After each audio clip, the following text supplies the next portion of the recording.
ఎవరైనా కూడా Congress party leader అయినా పర్వాలేదు, టీఆర్ఎస్ పార్టీ లీడర్ అయినా పర్వాలేదు, బీఎస్పీ పార్టీ లీడర్ అయినా పర్వాలేదు, కమ్యూనిస్టు పార్టీ లీడర్ అయినా పర్వాలేదు, బీజేపీ లీడర్ అయినా పర్వాలేదు, జనసేన లీడర్ అయినా పర్వాలేదు, ఇంకే పార్టీ అయినా పర్వాలేదు.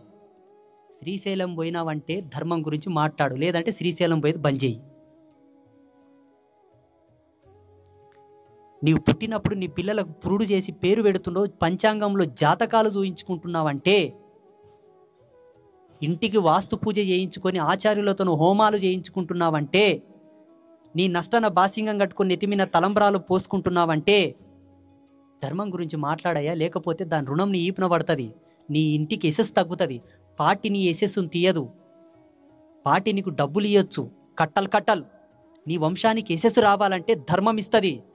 ధర్మాన్ని వాడుకున్నావు కాబట్టి ధర్మానికి నీకు రుణం ఉంటుంది. ధర్మం రుణం పోవాలంటే ధర్మం గురించి మాట్లాడాలి.